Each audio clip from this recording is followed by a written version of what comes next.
TV serial Anupama के episode में आप देखेंगे कि अंश की पढ़ाई और उसके बर्ताव को लेकर चिंतित तपिश उसे समझाने की कोशिश करेगा। बातों बातों में अंश उसे बताएगा कि वनराज शाह ने उसे बताया है कि तपिश उसका सगा बाप नहीं है। अंश कहेगा कि वनराज शाह ने उसे बताया है कि तपिश उससे प्यार नहीं करता। इसी बीच डिम्पी वहां आ जाएगी और वह कहेगी कि वो किस हक से अंश को डांट रहा है। डिम्पल कहेगी कि तपिश को कोई हक नहीं है कि वो उसके बेटे को डिसिप्लिन का पाठ पढ़ाए। डिम्पी कहेगी कि तपिश उसके बच्चे की जिंदगी मुश्किल कर रहा है क्योंकि उसका खुद का कोई बच्चा नहीं है। तलाक की ओर बढ़ रहा डिम्पी तपिश का रिश्ता। डिम्पल और तपिश के बीच बहस बढ़ जाएगी। तपिश चिल्लाएगा कि क्यों डिम्पी बार बार इस बात को रिपीट करती रहती है कि अंश उसका सगा बच्चा नहीं है। वह कहेगा कि उसे पता होगा कि शादी के बाद डिम्पल इतनी बदल जाएगी तो उसने शादी से पहले इस रिश्ते को थोड़ा आजमा कर देखा होता। इस पर डिम्पी बदतमीजी की हद पार करने लगेगी और कहेगी कि अच्छा अब तुम्हें पछतावा हो रहा है कि शादी करके गलती कर दी।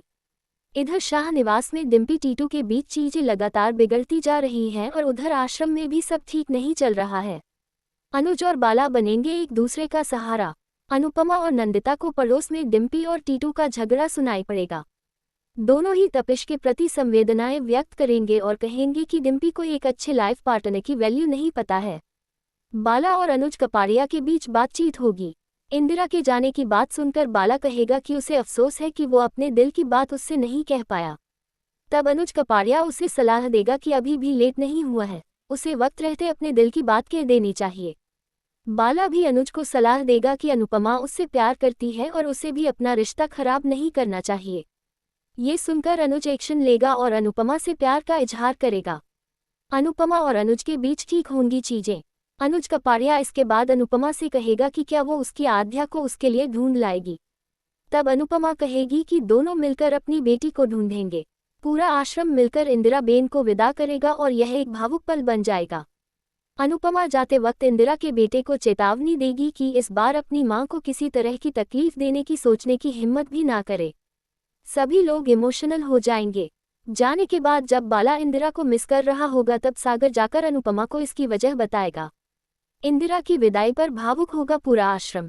अनुपमा जाकर सीधे तौर पर बाला काका से इस बारे में बात करेगी।